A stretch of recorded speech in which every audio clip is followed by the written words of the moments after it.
came out tonight. I'm sure we'll have a few more trickling in as it's just after 5 o'clock. But we're going to go ahead and get started. Our training tonight is being presented from the Lab to Combat Human Trafficking by Kara Napolitano. Kara holds a Master of Arts degree in International Development with concentrations in International Human Rights Law and Refugee Protection from the Joseph Corbel School of International Studies at the University of Denver.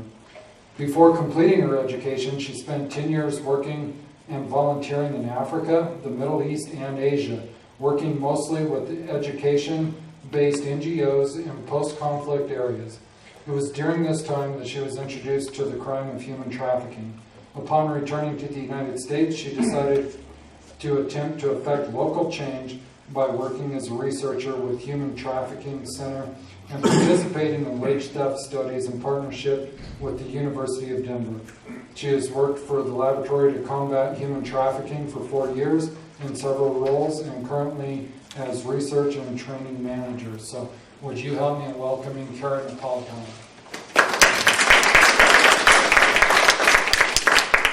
Thanks, that was very formal. I don't think I expected you to read that whole thing. Thank you. Hi, everybody. Does it sound okay? I have a presenter voice anyway, so I don't usually need these things, but I'll try to use it. I really appreciate you guys turning out. I know it's 5 o'clock on like a Tuesday. Is that the day it is? Yeah, so I really appreciate it. Thank you so much for inviting me back to your community.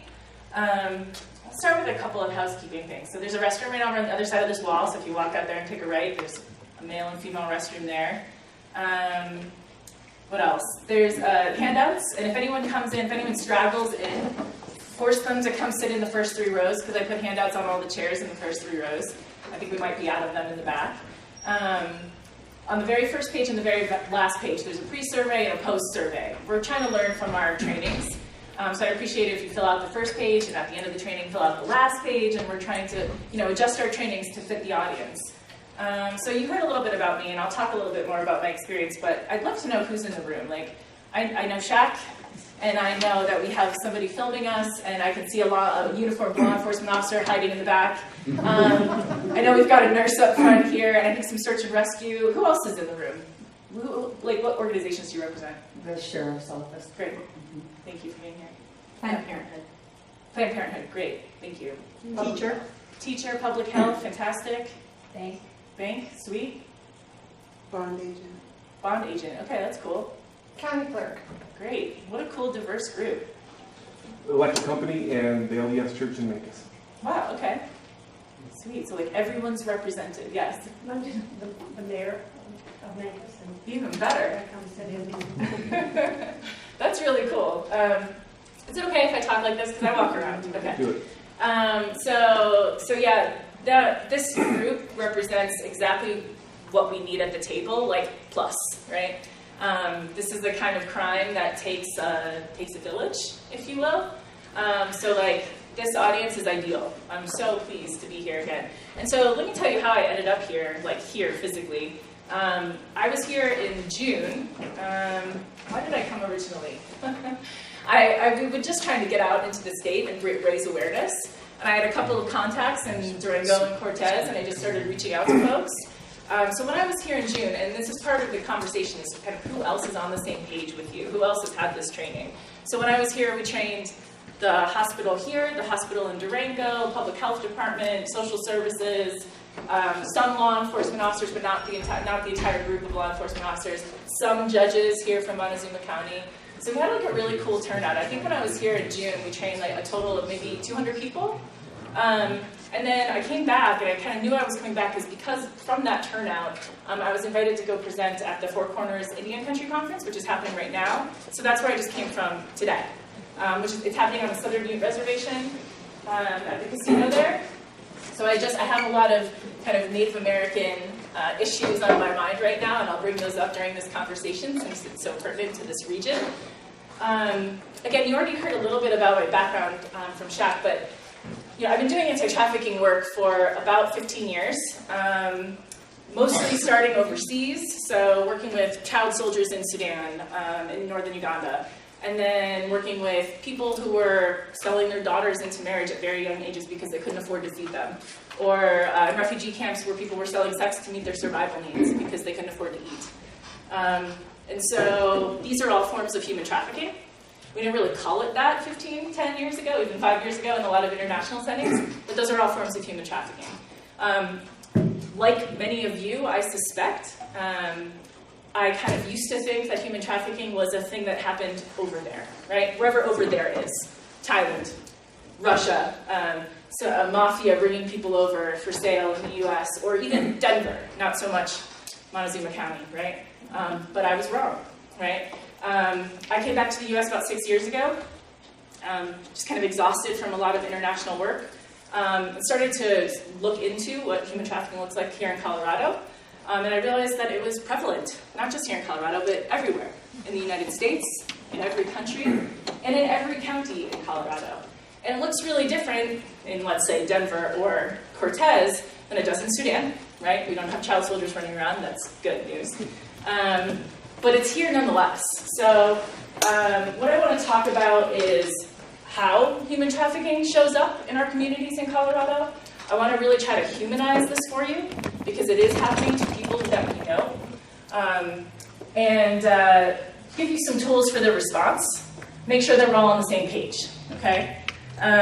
So I will give you some educational materials. As I said, some of the handouts are going to supplement your education today because I couldn't possibly get it all out. I'll make sure that I leave room for conversation and questions at the end. But if there's anything that's confusing, like you guys are a small group, feel free to yell questions out. I won't be offended. Also, just kind of trigger warning, this stuff is heavy, right? I'm going to talk about immigration. I'm going to talk about sex. I'm going to talk about sex work. I'm going to use scary words.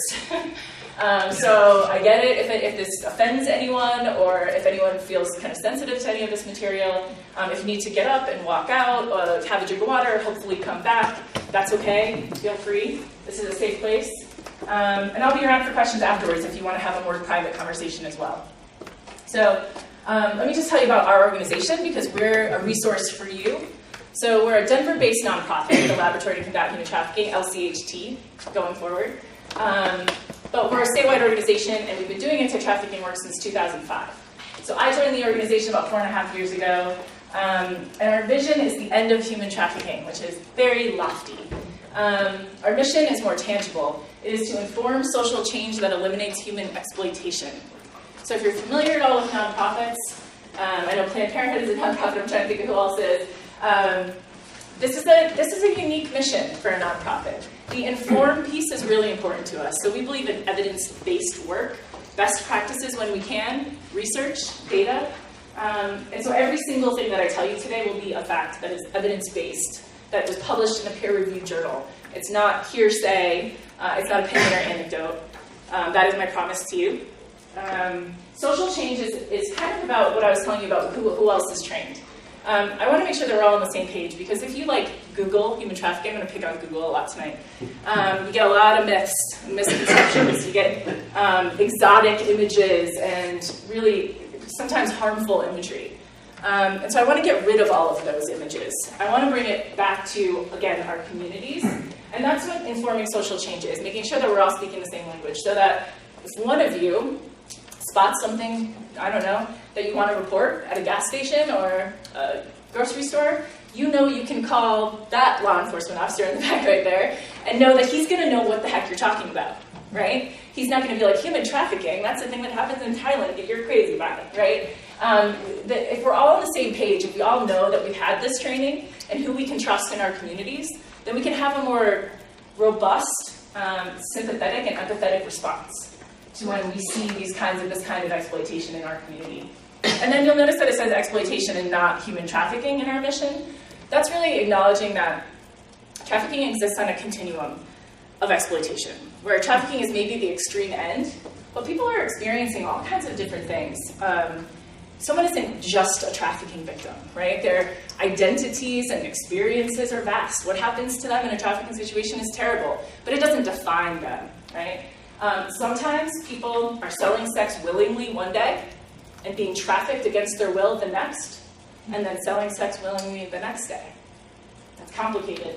And everything about trafficking is complicated. So we'll talk through examples of all of this. I won't leave you hanging.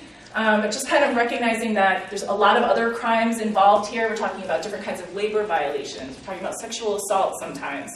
And none of these are, I'm not rating crimes here. You know, human trafficking isn't the worst, right? But I do want to make distinctions between these crimes so that you can leave here understanding the difference, right? What is the difference between prostitution and sex trafficking? What is the difference between sexual assault and sex trafficking? What is a wage theft violation versus labor trafficking, right? So that's what we'll talk through. The way that we do this as an organization is through these different programming areas. So training and education is one of the big ones. We've trained 33,000 people since we started. Well, it's approaching 34,000. That's mostly law enforcement officers, healthcare providers, and those who are working with at-risk youth. Outside of that is other victim service providers and concerned community members, Rotary clubs, church groups. The first three groups, the law enforcement, child welfare workers, and healthcare providers, are the groups that are kind of most likely to come into contact with the victim of trafficking. And so that's what we try to focus on as an organization. Research and action supports a lot of what we do. So as I said, we believe in evidence-based work. So we do facilitate some of our own research in addition to pulling from other sources. And so we go into communities and we ask them questions, including this community, like, what have you seen? Have you had any human trafficking cases? There's been only one labor trafficking case in this region that I know of that's been prosecuted. But there have been many that I've heard of from victim service providers that have not been prosecuted. Our numbers only tell a little kind of drop in the bucket of the story of human trafficking because so many people, A, don't self-identify as a victim, or B, are afraid to report. Okay, so we'll talk more about that, but that's what our research will tell us, and that's why I'm able to kind of give you a more robust picture of what trafficking looks like in this region. We run the Human Trafficking Hotline. We've done that since 2013. We've got cards here in English and Spanish for you, and posters that you can put up in bathrooms and stuff. We'll talk more about that as a resource for you going forward. And then our leadership development program is kind of a traditional and non-traditional program. So we've got a traditional internship program for college students. We've also got a leadership track for survivors. So survivors are centered at all of our work. We believe in a grassroots approach to this.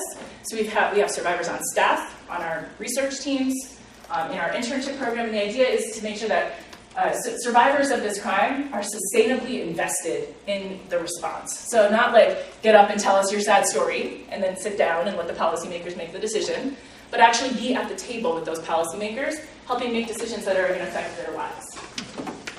So this is what we're going to talk about over the next hour and a half or so.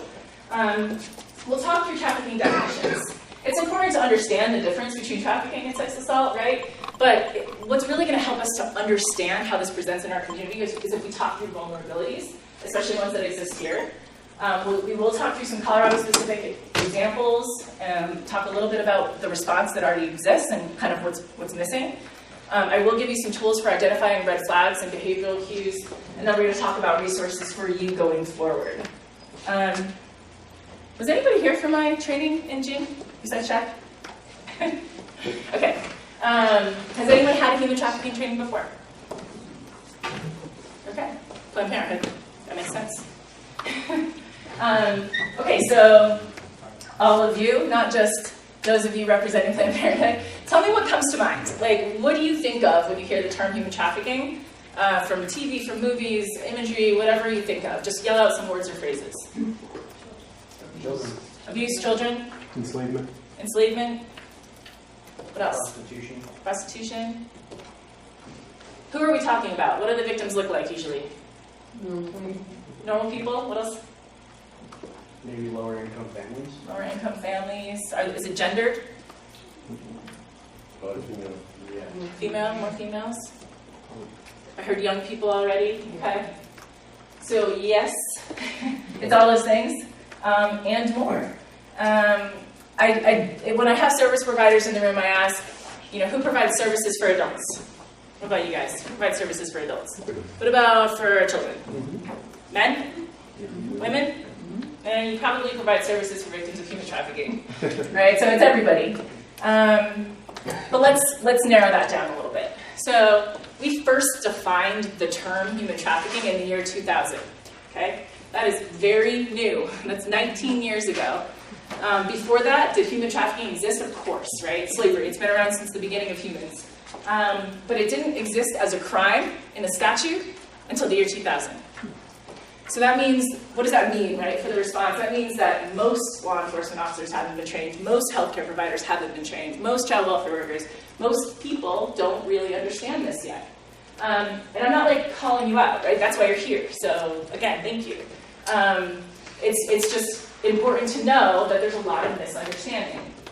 Okay, so we first defined the term human trafficking at an international level, the Palermo Protocol of the UN.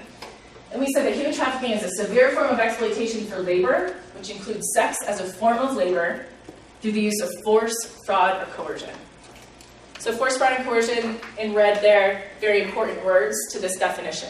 There has to be an element of force, fraud, or coercion present for it to be trafficking. If there isn't, we're probably talking about some other, maybe related crime, okay? And in that international definition, we included sex as a form of labor. But we have different values around sex in the US than we do at the international level. And in the same year, in the year 2000, we wrote the TVPA, the Trafficking Victims Protection Act. It's our federal definition of human trafficking. We parsed out the definition into these three categories. So we said that those under the age of 18 involved in commercial sex acts are different from those who are 18 and over involved in commercial sex acts. We said that they don't have the cognitive ability to consent to commercial sex. Okay, so that's what we decided as a society. We said those who are 18 and over do, and therefore in order to prove that it's human trafficking, you have to prove force, fraud, or coercion. So we made an exception to that force, fraud, or coercion piece in the US. This definition is super complicated, and if you don't know why already, my Planned Parenthood ladies do, you will in a minute, right? So anyone who's worked in service provision, who's worked with, say, youth, homeless youth, or runaway youth, knows that not everyone under the age of 18 involved in commercial sex acts identifies as a victim of anything, right? Plenty of people under the age of 18 willingly sell sex to meet their survival needs. Sad but true. All over Colorado. So this definition is complicated for that person, right? You walk up to someone and say, you're a victim of human trafficking, and they're like, I'm not a victim of anything. This is what I do. This is how I live, right? Give me a better option, I'll take it, maybe. But for now, this is what I've got. I don't identify as a victim of anything. I don't need your help, right? That's complicated. Because all of us in this room want to help. That's like why we're here, right? So that's hard.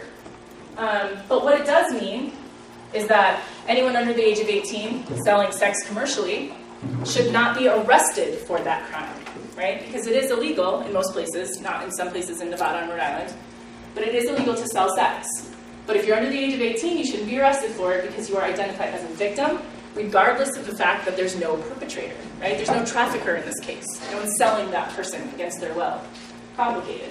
A couple other important things to note here is that commercial component. So it doesn't have to mean trading money, right? It can be trading anything of value. So selling sex or sex acts in exchange for drugs or a ride or a bus ticket or a place to stay for the night, that's commercial.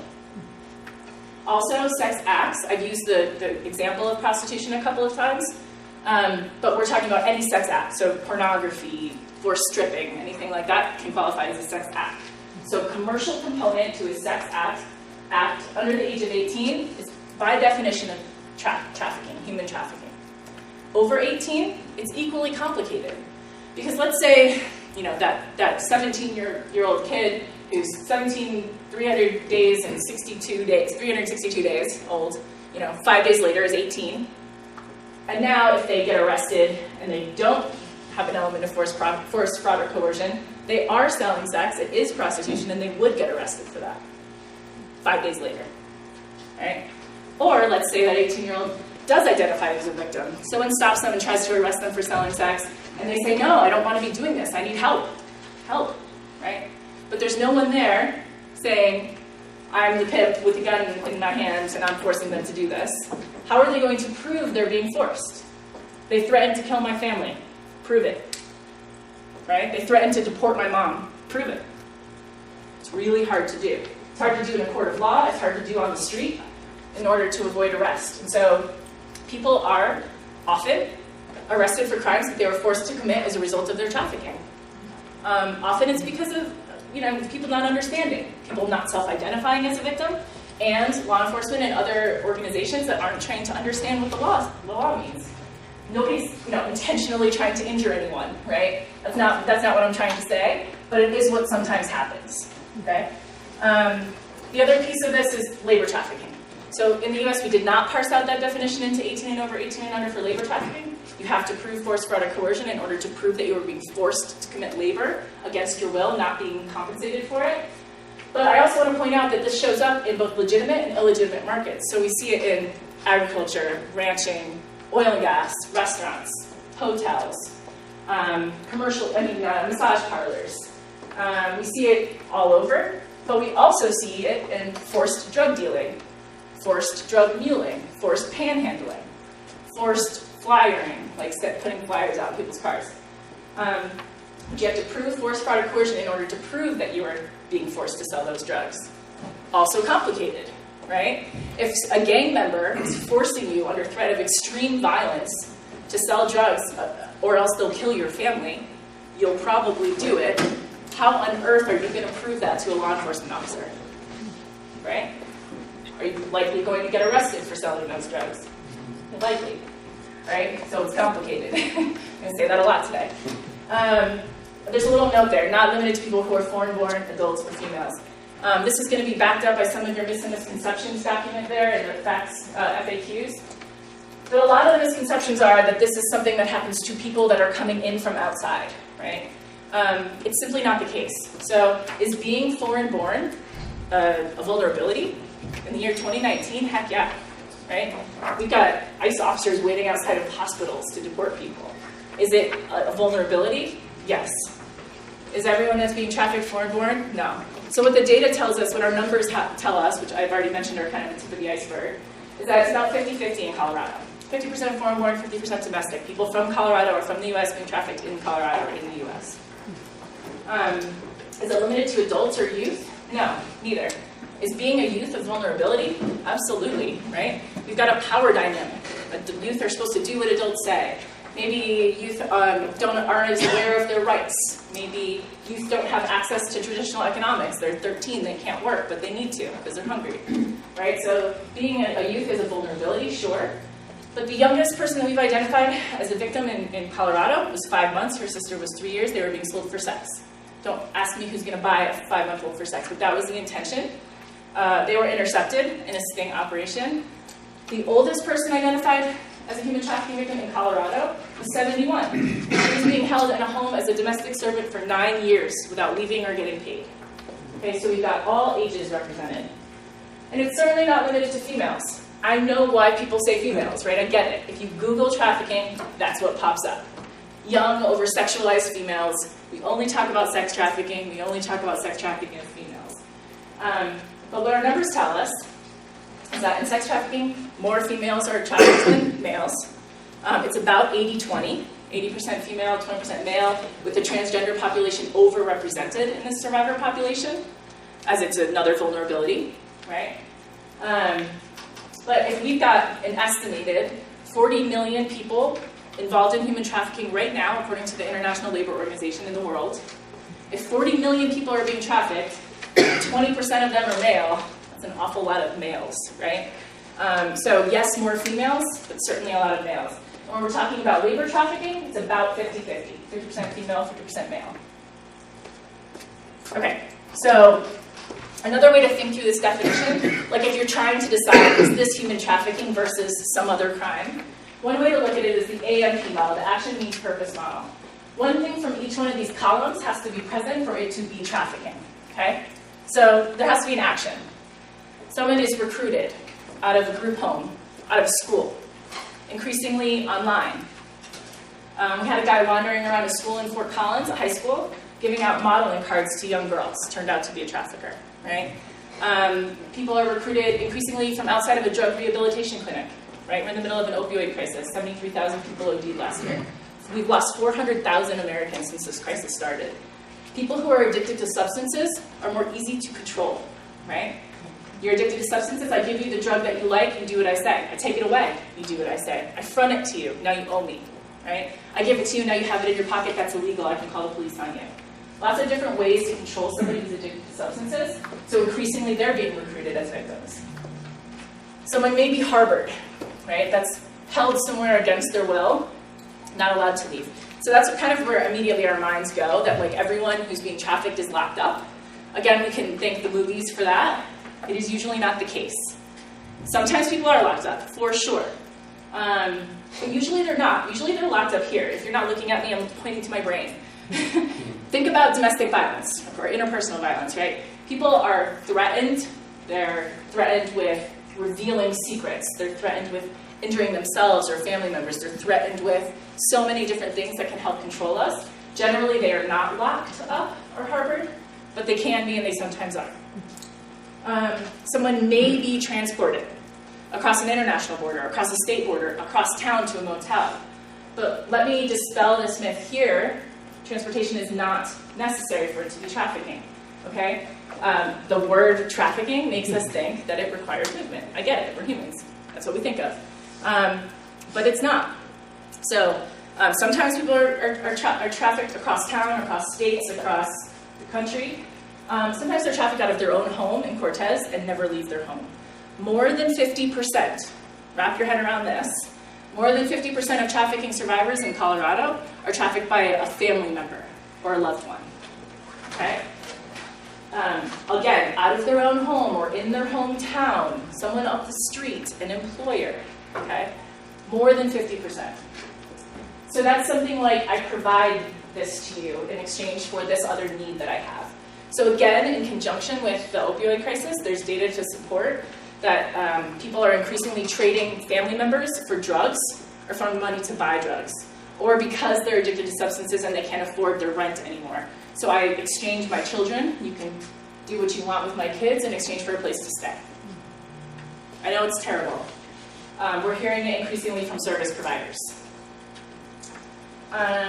Someone could be obtained, right? This is the Taken movie. I credit you that nobody said the Taken movie when I asked what you think of when I say human trafficking, so usually it does come up. The Taken movie is a great Hollywood flick. It's got nothing to do with the reality of what human trafficking looks like in Colorado. Okay? People are generally not picked up off the street, thrown into a van, duct tape over the mouth, taken away to be trafficked. Liam Neeson crashing through the roof, right? It's just not what it looks like. Can someone be kidnapped? Sure. Like, has it happened? Probably. In my 15 years of doing this work, I've never seen anyone who that was their situation. People generally know their trafficker. If it's not a friend or family member, it's someone from up the street, it's their employer. People generally know and have been fraudulently promised something and given something else, okay? But could they be obtained? Could they be kidnapped? Sure.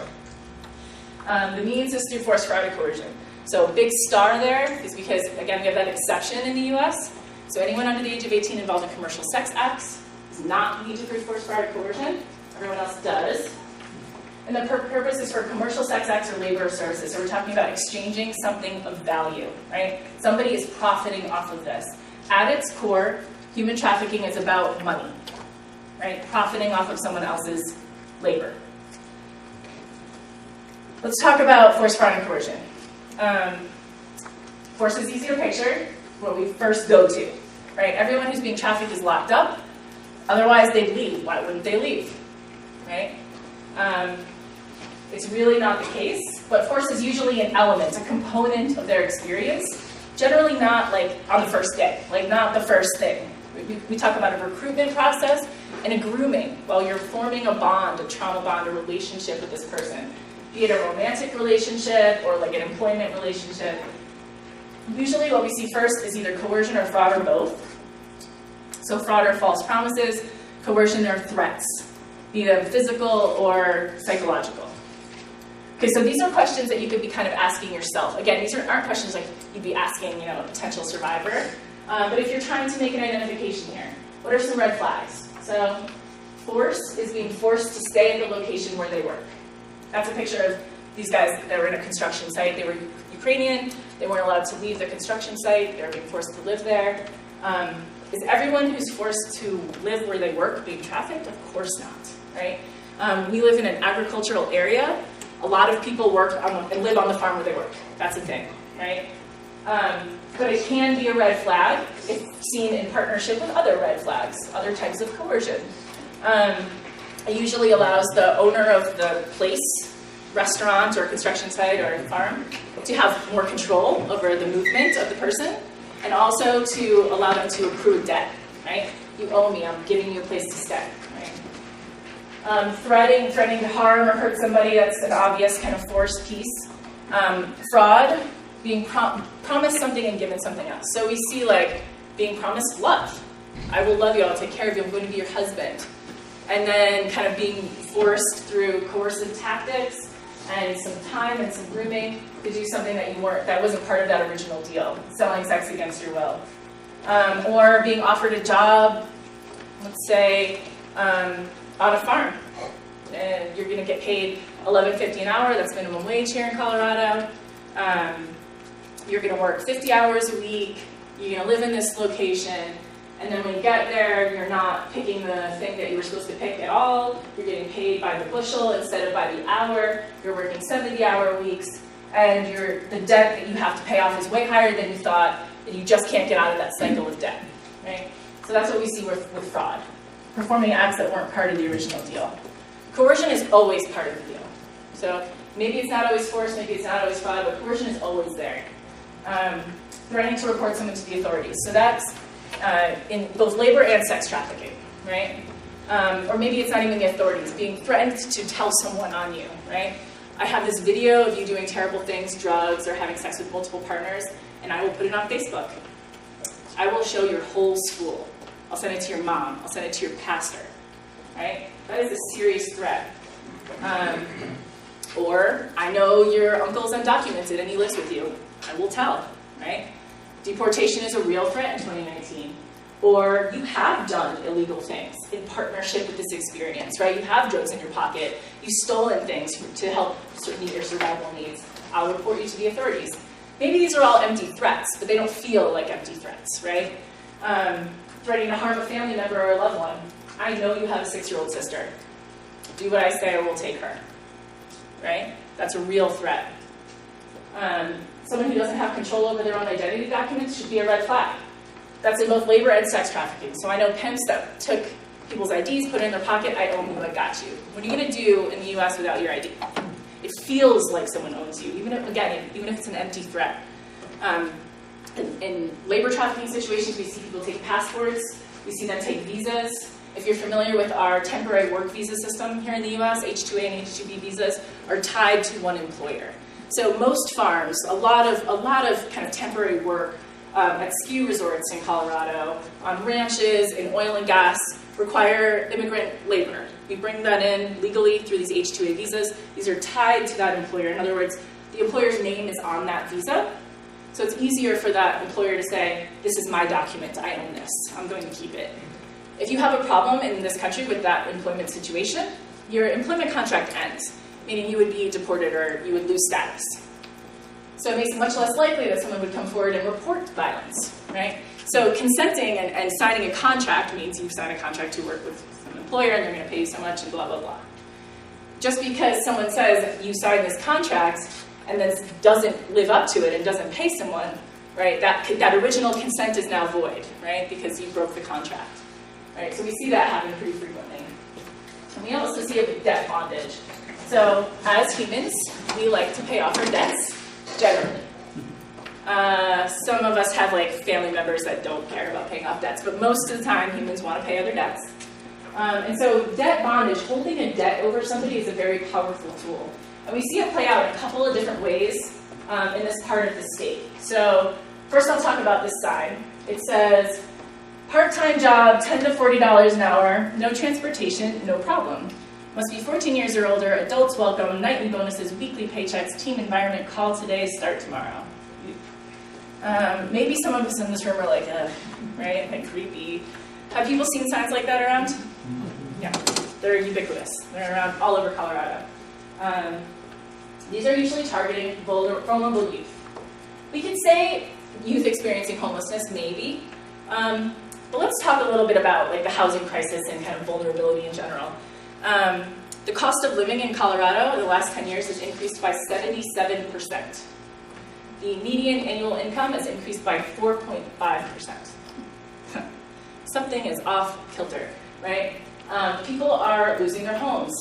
Their taxes on their homes are becoming unaffordable. People are being forced out.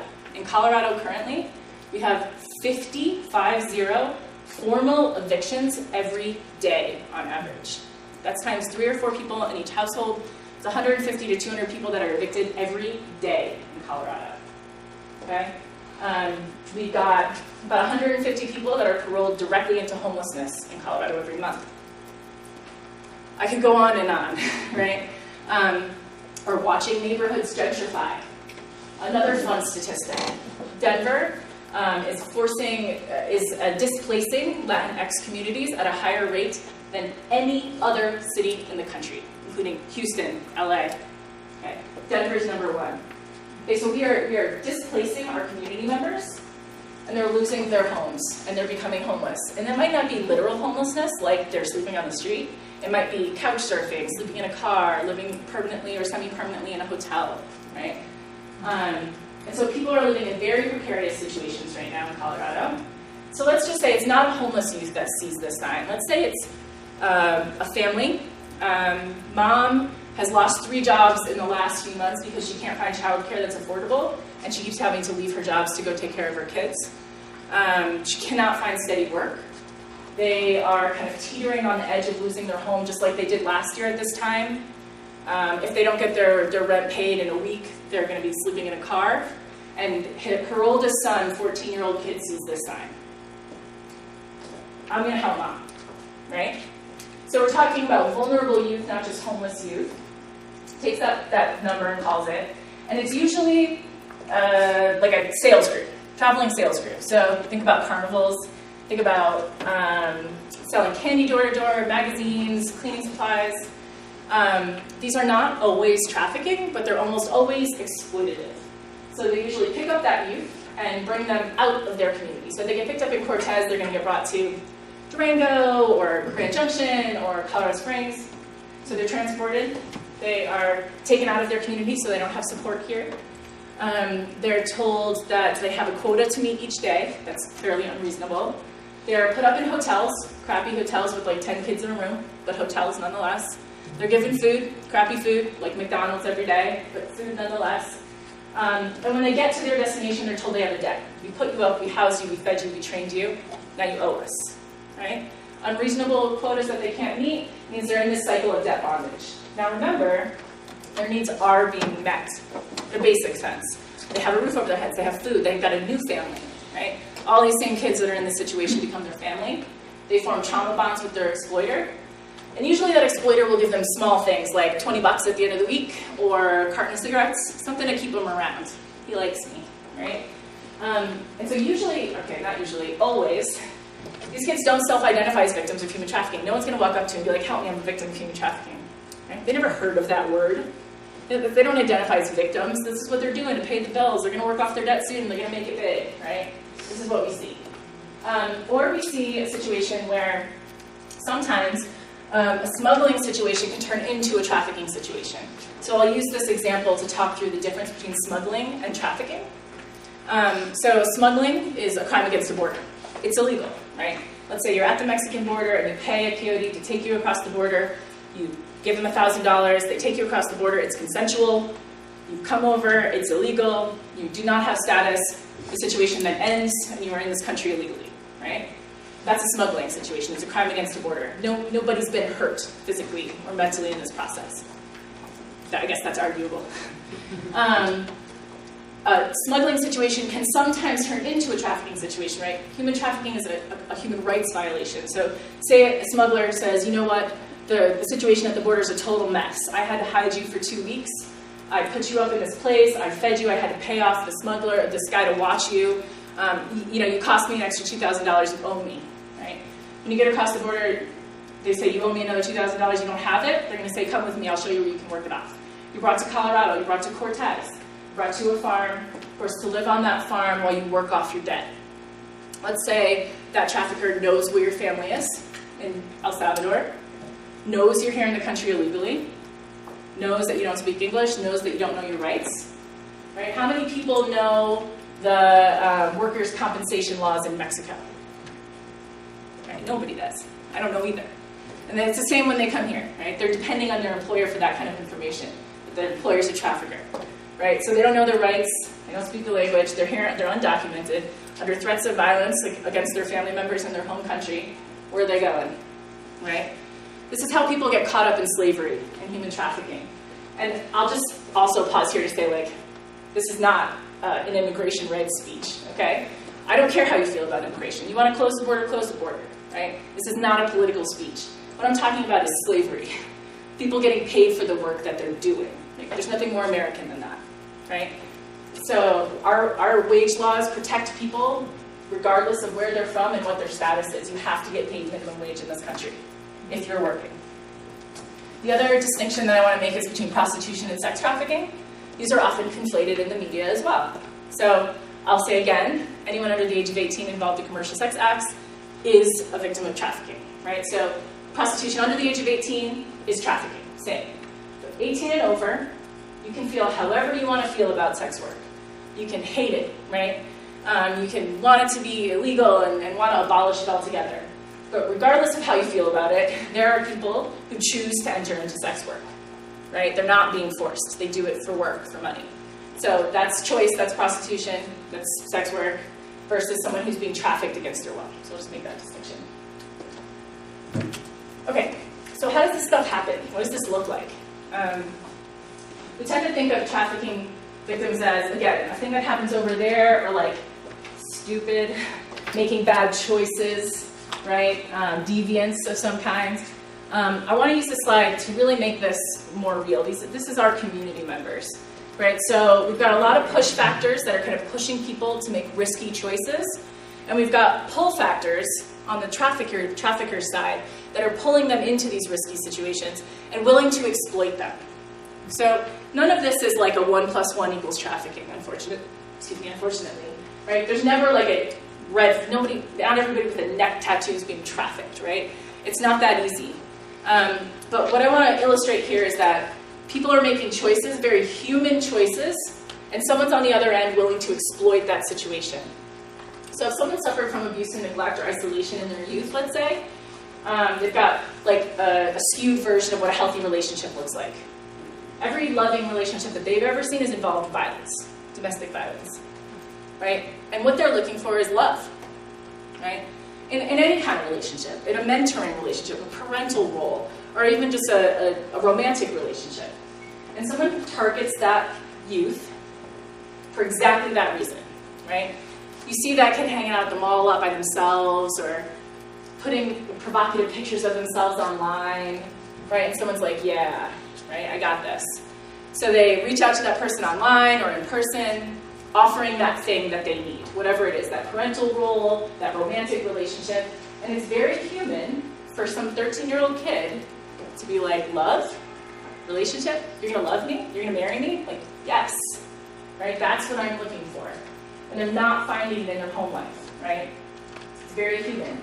And is everyone who meets someone online being trafficked? Like, of course not. But you can see how someone could be subject to that kind of exploitation, that someone could reach in and exploit that vulnerability. Someone's experiencing homelessness. Gosh, I mean, I've already talked about some of the things that are pushing people into homelessness. Think about all the needs that need to be met if you're experiencing homelessness. Let's talk about, like, do you guys remember bomb cyclone? Last March, bomb cyclone was coming, right? It was going to be this big storm. I don't know if they talked about it down here in Cortez, but like in Denver, it was the end of the world, right? Bomb cyclone was coming, and we have to shut down all the schools in the state, right? Imagine, okay, so the count, the point-in-time study that Metro Denver Homeless Initiative does every 2 years, this year was done in January. So what they do is they go out to all the towns, well, 27 counties is what they did this year, and count the number of people experiencing homelessness on one night. That's what a point-in-time study is. This year in Denver, for example, they counted 5,900 people, more or less, on one night in Denver. They did it in 27 other counties. Unfortunately, La Plata and Montezuma County were not in that count, so I can't give you those numbers. And that's because they couldn't find volunteers to do that count. Regardless, 6,000 people experiencing homelessness on this one night bomb cyclone night, right? We do not have nearly enough beds.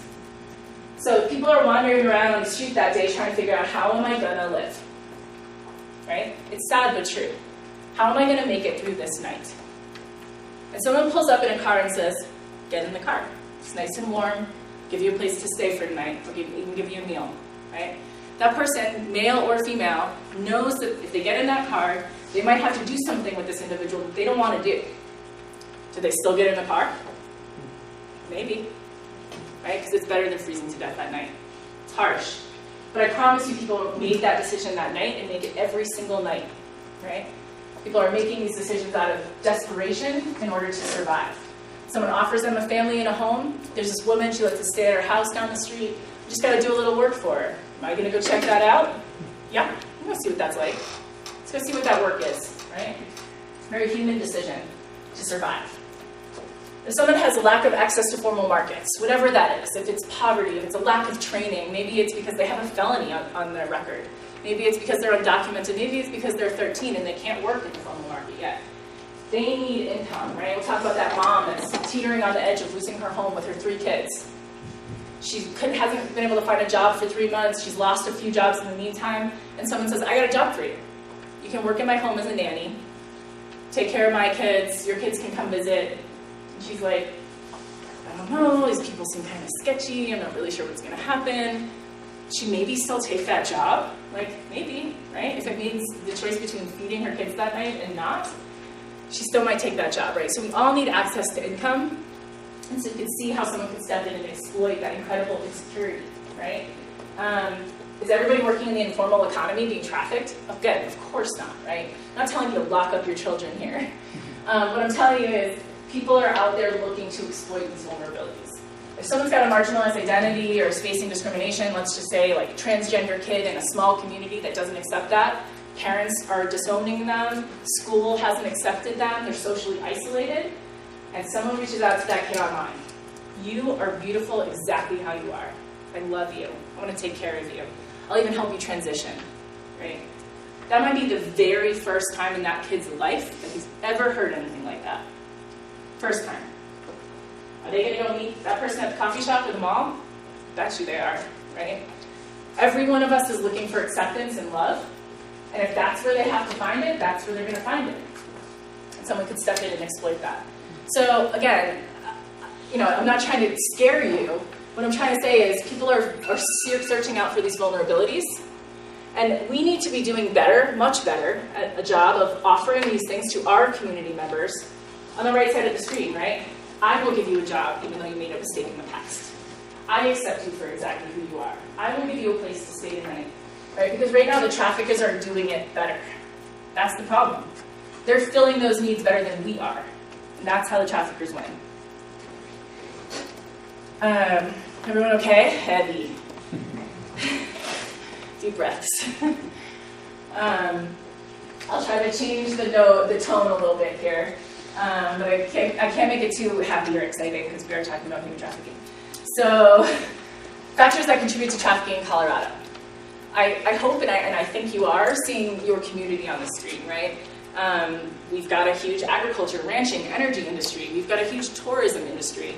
We've got a ton of construction because 1 million people have moved to Colorado in the last 10 years. For real, that's a real number.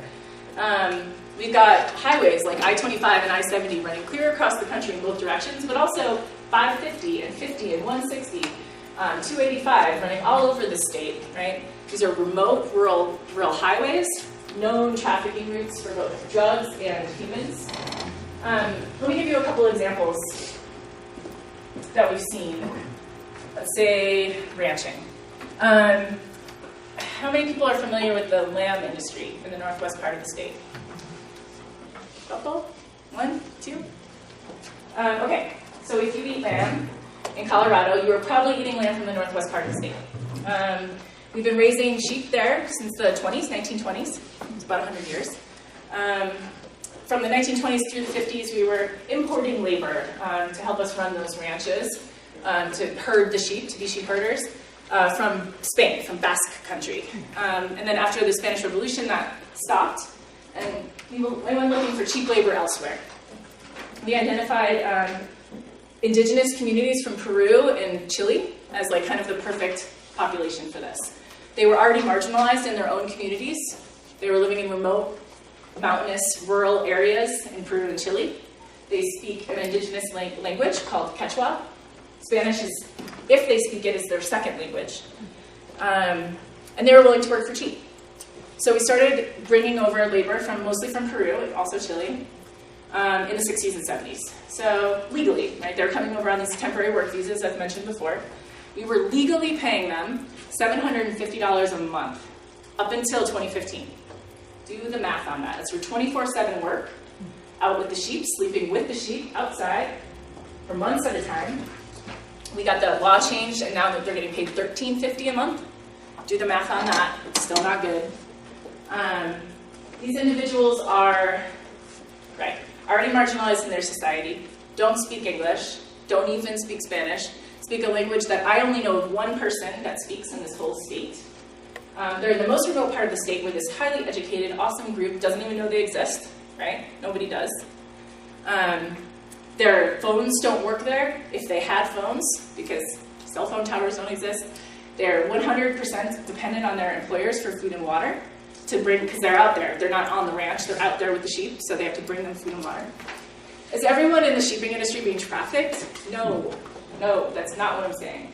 Some sheep herders are amazing humans. We work closely with them.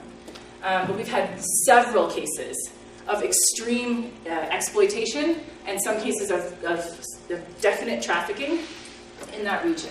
Right, we've got an unequal power dynamic there. A lot of the landowners from that region are very wealthy white landowners. Some of them have owned that land literally for 100 or 200 years. We're talking about homesteaders. They know the sheriff. The sheriff is their brother. They own half the town. And they've got this young indigenous Peruvian guy saying they did something wrong. Who wins that argument, right?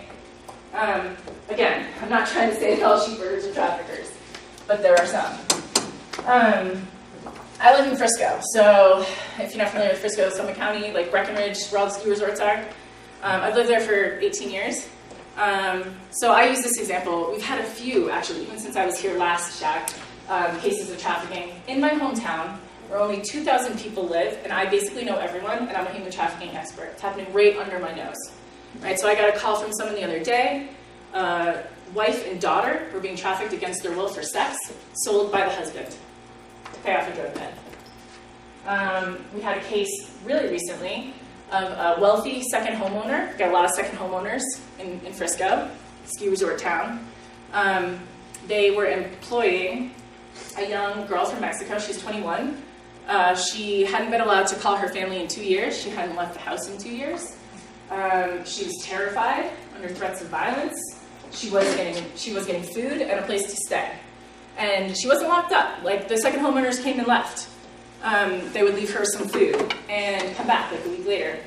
She finally got up the courage to leave the house and seek help. So she wasn't like rescued, right? She rescued herself, went and sought help. And the homeowners, when confronted, were like, traffickers. Psh, not traffickers. It's better than it is in her home country. That's what they said. She likes it here, right? It's okay to keep someone enslaved and not pay them in your house because it's better than Mexico, is what they were saying. So that's trafficking, not paying someone for their work, right? Another case we had was two guys from out of state. They had essentially kidnapped. They had like lured two 14-year-old girls, friends, from the same small town in the Midwest, to come with them to Vegas to work in the service industry there. Now on the way, they were forcing them to stop at hotels and Airbnbs and sell sex against their will to pay for the trip. So they got a place in Keystone, and they were pimping out two 14-year-old girls to tourists for 3 weeks at an Airbnb in Keystone. Presumably, said tourists weren't trying to buy trafficking victims, they were trying to buy sex. Presumably they didn't know it was against their will, and they didn't know they were 14, right? All of those things. Regardless, they were being trafficked. So it's happening everywhere, right? As I said, I only have one confirmed case in this region, but I've talked to several service providers, and I don't want to just out the stories because they're currently happening. There are stories similar to the ones I just told you in Frisco, happening in Montezuma and La Plata County, currently. Denver International Airport is the only international airport within a 500-mile radius. You've got a huge commercial sex industry, like it or not, believe it or not. People you know have purchased sex in this state, right? Anywhere where there's demand, there's potential for exploitation. We've got massive immigration influxes. We've just got influxes, right? Everyone wants to live in Colorado. So about 1 million people have moved here in the last 10 years. But a lot of our workforce are immigrants in the state as well. 22% of our construction workforce are immigrants, for example, in Colorado. And similar industries are around that same percentage. And we've already talked about why that's a potential vulnerability. So this is from our research. This is settings where trafficking has been identified in Colorado. So this isn't like a potential list. This is an actual list of the different settings where we've identified trafficking. I think the only one I haven't really talked about is forced drug muling. So we're seeing this increase, and actually we found there was a case in Durango, so an hour away from here, where what we're seeing is Central American gangs, specifically from Honduras, are forcing young boys against threats of extreme violence against their family members in Honduras to mule drugs across the southern border. Once they get across the southern border, they're, if they're lucky, picked up by a drug member, or, a gang member, and brought to Colorado. If they're unlucky, they don't make it out of the desert, or they get picked up by ICE and put in a detention camp for 8 months. Is any one of those kids going to go, please help me, sir, I'm a victim of human trafficking? Right? No, of course not. They've never heard that. They're terrified. They get put in deportation proceedings and deported after a few months. Or if they're picked up by a gang member, they're brought to Colorado, connections here in Colorado, and we've seen it in Grand Junction, Durango, Denver so far, where they're then forced to sell drugs on the street. I mentioned that earlier. So picture young, 13-year-old brown kid from Honduras who doesn't speak English selling drugs on the street. That kid's going to get picked up and arrested, put into deportation proceedings and sent out of the country. Law enforcement officers are starting to get trained on this, so they're starting to recognize it. The way we're seeing it pop up is we go do Know Your Rights presentations in detention centers, and after we say, these are your rights, this is what trafficking is, among other things, and not just trafficking, so we give people time to disclose, like, has this been your experience, and we can offer free legal services to those individuals, and in some cases, this is what we're hearing, right? That happened to me. I'm a victim of something, right? There is immigration relief for these kinds of things. So this says Region 5. This actually is irrelevant for you guys. You guys are Region 5 in our world. So that's the Four Corners region over here in Colorado. This is what it includes: Alamosa, Durango, Southern Ute Tribes, Rugosa Springs, Ute Tribes, Buena Vista, Canyon City, Salida. It's a pretty big region, I realize. Colorado's a big state. But in our research, these are the kinds of vulnerabilities that we identified here. So poverty rate in Durango is 10%. In parts of this region, it's upwards 35%. Right? Child poverty rates are even higher. The median annual income in Colorado is $64,000-ish. In some parts in this region, it's $30,000. Right? There is serious amounts of resource scarcity. So, and you guys are aware of this, right? I'm not telling you something you don't know, but there's one shelter in Cortez, right? We've got some substance abuse clinics in the area. We've got a sexual assault resource center in Durango. But we're limited, right? So we're having to piece these things together, right? There's no human trafficking specific resources here in this town, right? But there are organizations that offer resources to victims of trafficking. It's just they're not getting funded for it. They don't have a human trafficking specialist on staff. It's super tricky. So we're here to connect you to those resources, not leave you hopeless. I told you that I just came from the Four Corners Indian Country Conference, where I gave a similar but different presentation. And these are some of the vulnerabilities on tribal lands that we talked about.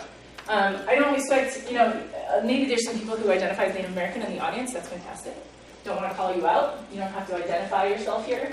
That's not what I'm about. But, it doesn't necessarily affect you all directly, but it affects your community, right? So we've got around somewhere between 60,000 and 70,000 Native Americans in Colorado, but only about 15,000 to 20,000 of them live on reservation, right? So it's about 50,000 Native Americans living in our cities and towns. And they have all of these extra vulnerabilities in addition to all the ones I've already talked about, right? Generational trauma, historical oppression, lack of economic opportunity. If you're on the reservations, if you're familiar with this at all, I apologize for being redundant. That happens right outside the door. It's a different jurisdiction if the perpetrator is from off the reservation, but the crime happens on, than it is if the crime happens off reservation to someone who lives on the reservation. Sound confusing? Because it is. So nobody knows who to call. Nobody knows how to respond. It's a mess. There's only, well, that I could find, 10 tribes of the 573 federally recognized tribes that have human trafficking laws on the reservation. So as I mentioned, we just wrote laws in the year 2000. They don't even have them yet on most reservations. They do on the Navajo reservation, which is the closest one that I can find.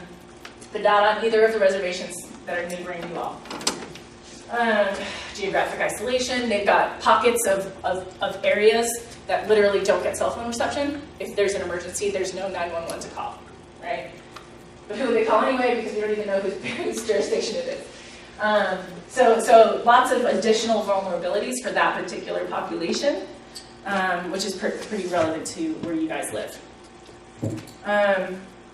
Okay, so I told you I was going to pick on Google a little bit. These are like the nice images that I pull off Google. If you Google human trafficking, like this is what pops up. Over-sexualized young females, usually white or Asian. If this is what we think trafficking is, which it is, it's what most people think trafficking is, until they listen to me talk for too long, then this is all we're going to look for, and this is all we're ever going to find, right?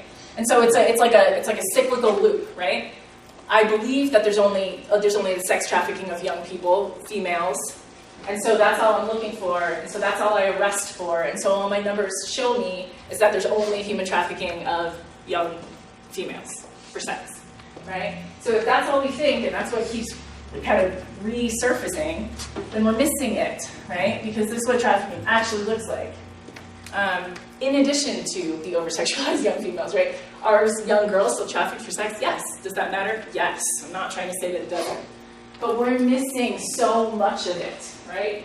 So many people are slipping through the cracks. Super important that we recognize that. I've got a few headlines here. I don't want to like make anyone cry or anything. So is everyone doing okay? Do you have any questions so far? Okay. I'm going to tell you a couple of stories. They end with prosecutions, so that should make you happy. And then I'm going to talk a little bit about some data. So I will start with, top right-hand corner of the screen, Fields of Fear for Colorado Illegal Farm Laborers. This was like our first big trafficking case in Colorado. So 2008, this was a large organic family farm that used to advertise on NPR. I actually used to buy food boxes from them in the early 2000s. You may have even heard of them. They, like most large farms, hired a recruiter to recruit labor for them. It's very normal. The recruiter was a U.S. citizen, but he was originally from Mexico. And he went back to the part of Mexico that he was from, like presumably to give jobs to people in his community. And brought people over, some legally with these H-2B visas, and then some illegally to work on this farm. They were told they would make X amount of dollars, they would work a certain number of hours. When they got here, they were forced to live there. You can't see from the picture, it's a mess. No potable water. There were like dead animals in the place when we found it. The building was a condemned building on the farm, and it had a 9-foot chain link fence wrapped around it, like inches away from the windows and doors, with barbed wire over the top. They were locked in. The recruiter used to walk the fields with a gun, letting him know he was always there. He slept in a trailer right next to the house. He knew where they were from. He knew their families, right? They were not fed properly, not given enough water or breaks, working unreasonable hours all day long, 6 days a week. Interestingly, none of them tried to escape or asked for help. They were told they had a debt that they had to pay off. They were scared, and they were paying it off. But they were allowed to go to church every Sunday. The recruiter thought he had enough control out of coercion and fear that he could allow them to go to church every Sunday and no one would ask for help. And he was right. No one ever did. The way that they were discovered was that the nuns realized something was wrong. They were emaciated. They were bruised, right? They had injuries. They were terrified. So they looked into it. trafficking was identified, the recruiter was arrested, he was let out on bail, and went back to fled to Mexico and actually did hurt the family members like he said he would. But the kind of happier part of that story is the farm was found liable. They had the largest human trafficking settlement in history until last year, $7.8 million. Went to all the many defendants and their families. Not defendants, victims and their families. And the farm no longer exists and went bankrupt. Presumably, the farm owner didn't know what was going on. Like, I don't know. I don't know if he knew. Maybe they knew, maybe they didn't. It never proves that. It didn't matter. He was still found liable. This one underneath, federal jury awards $330,000. This was a big case from late last year we were really happy about. So this is Otero County. So like La Junta, Lamar, familiar with that region? So, okay, this story is interesting because it involved the entire community.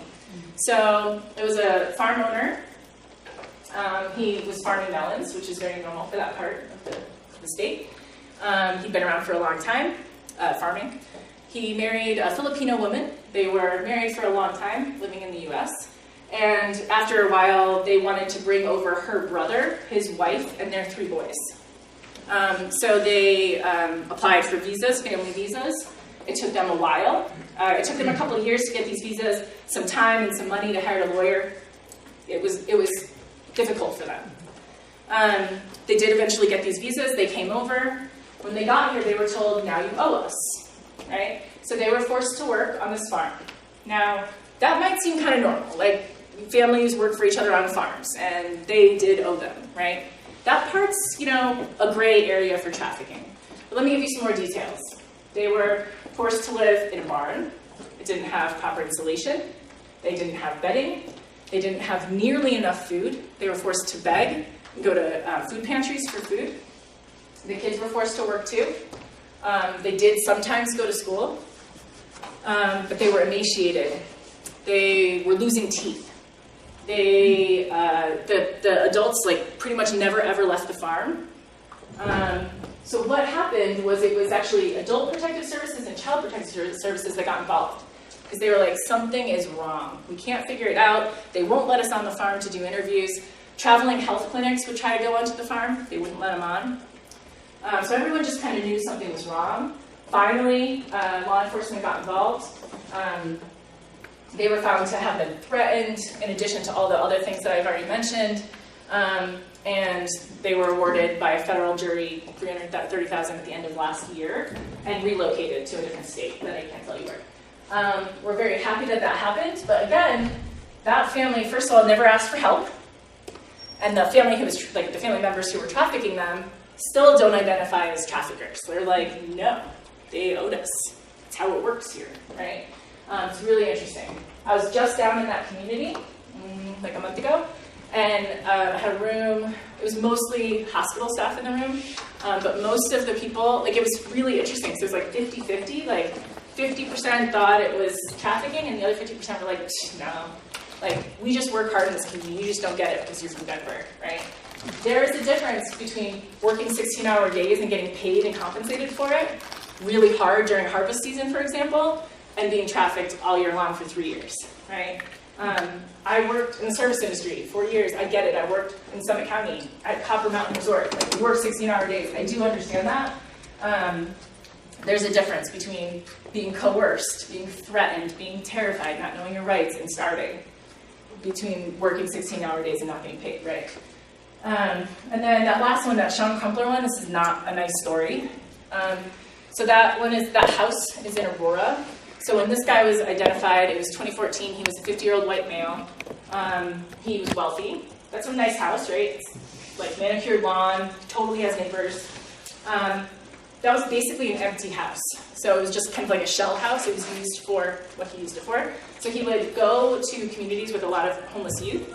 He would identify LGBTQ males who were homeless, and he would offer them a house and a family and drugs and a place to stay, and all in exchange for sex. So this went on for 8 years. We don't know how many boys came in and out of that house. Dozens. is estimated.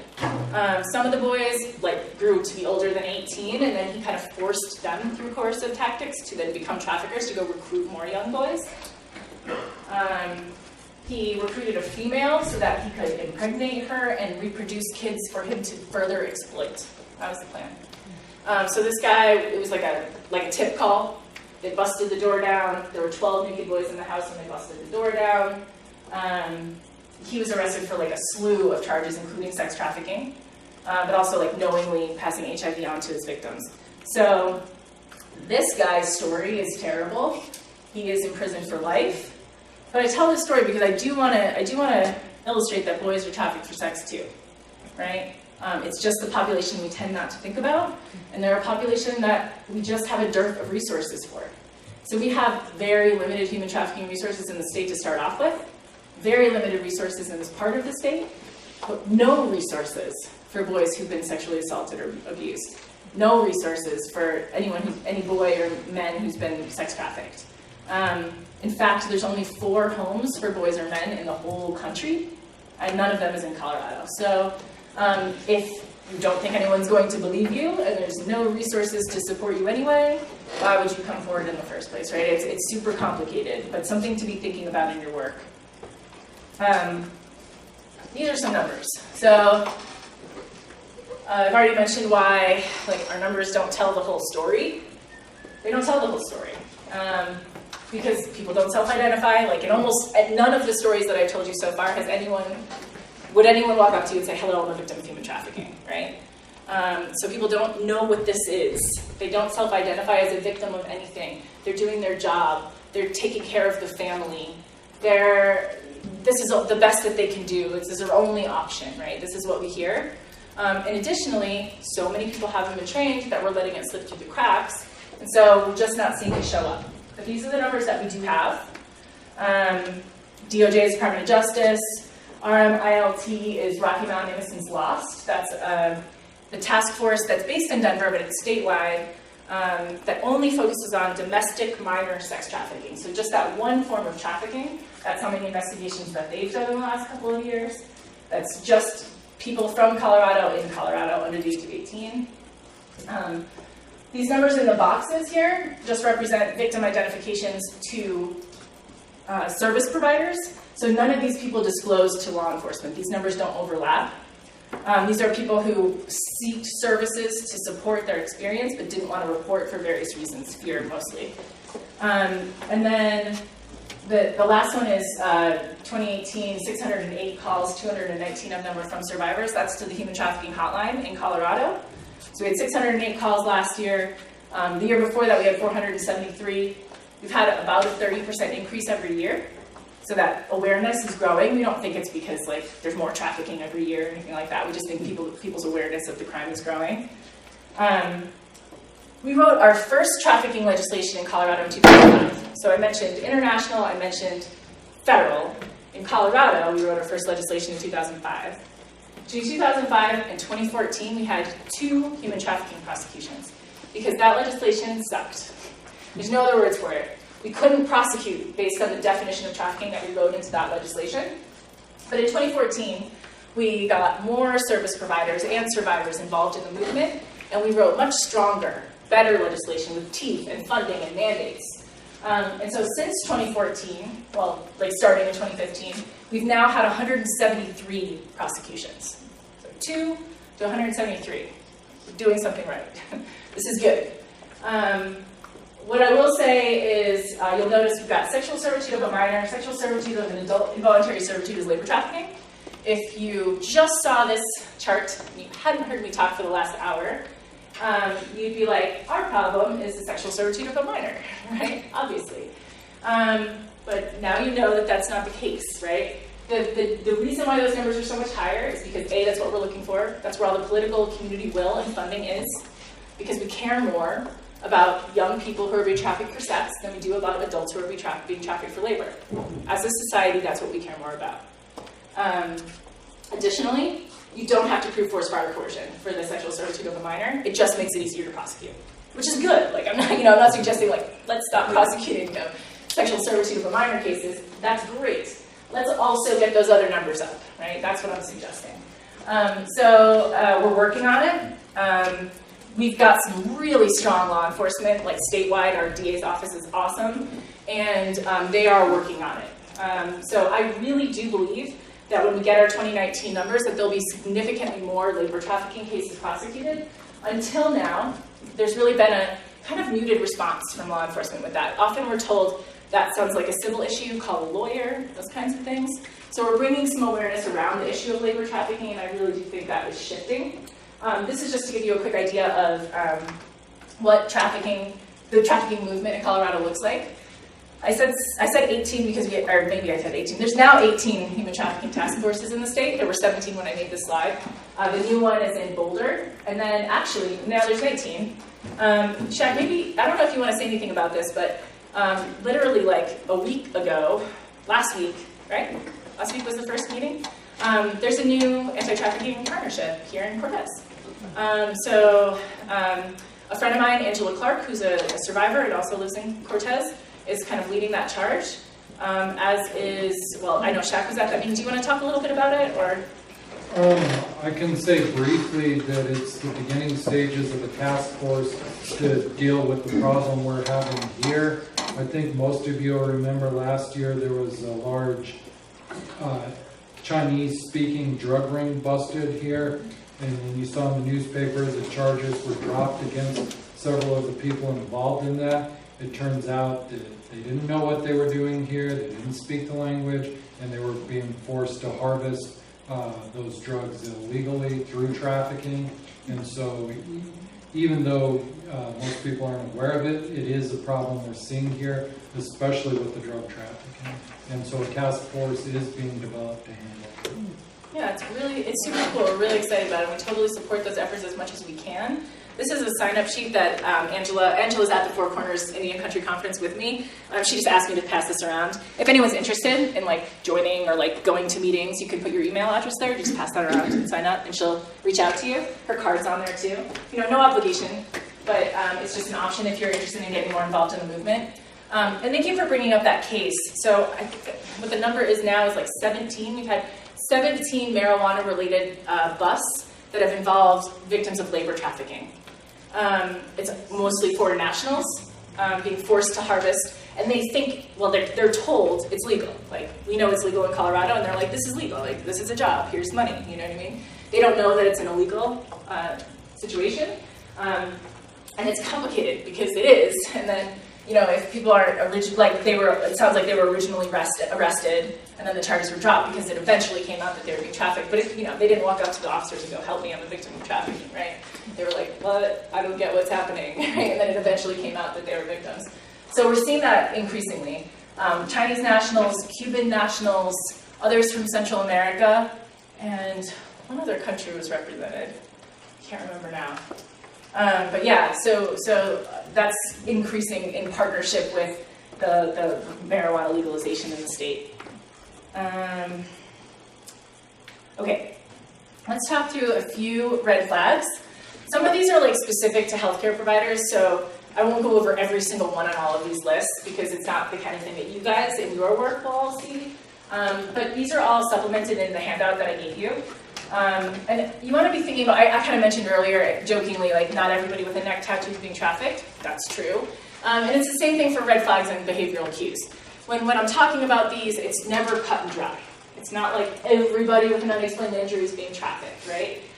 It's more of thinking about these as a constellation. When we start to see, 3, 4, 5 of these things, then you want to be like, something is up, right? Something is wrong here. What do I need to do next? So I'll just talk through a few of these examples, and then I'll make sure that I leave you with resources and not just questions. So evidence of prolonged infection or time since injury, this can be one that anyone can see. If somebody has an open wound or a broken arm that never got set, that should be a question. Go to the doctor. Why haven't you been to the doctor? What is going on? You have this terrible rash. Go to the doctor. Why isn't anyone letting you go to the doctor, right? I know a guy, he was being trafficked in construction. He fell off the roof because he didn't have proper safety equipment, and he broke his arm right in half. And he continues to this day to have a 90-degree angle in his arm. He never got it set. And I really hope that every time that guy goes to the doctor that they're like, hey, anybody? Like, what happened? You know, and he might tell his story, he's probably forced to retell his story. But at least I hope they're not just ignoring it, right? That should be a red flag, and you can see these things in public too, like, do you need some help? Like, why, you know, what's going on? Can I take you to a clinic, right? We see this a lot. If you're being trafficked, you're often not kind of allowed to immediately respond to injuries or infections. Signs of malnourishment. This is hard, right? Not everybody looks fantastic, right? Not everybody who doesn't look fantastic is being trafficked. But we're using withholding basic human needs to control somebody, right? Usually in a trafficking situation, labor or sex. So withholding sleep, food, water, adequate clothing, right? Protection from whatever, basic needs. And so people look exhausted, they're dehydrated. We see a ton of dental problems. It's like not a thing that people think about. But if you're being trafficked, you're not even allowed to go to the hospital for a broken arm. You're certainly not like brushing your teeth every night and going to the dentist, right? So we see a lot of really bad teeth. These kinds of things can be a red flag, though not always. Exposure. So I mentioned not having proper clothing, but also proper safety equipment. So like, we see people in farming or ranching situations, or even like meat packing plants, or like dairy processing plants, where they're like using instruments or tools or heavy equipment that they haven't been trained to use, and the directions are in English and they don't speak English, right? So injuries, like severe injuries that can happen from operating heavy machinery that you don't know how to use, those kinds of things. Cardiovascular, like, forgive me, but this stuff is stressful. You know, I usually like swear during that, but I stop myself.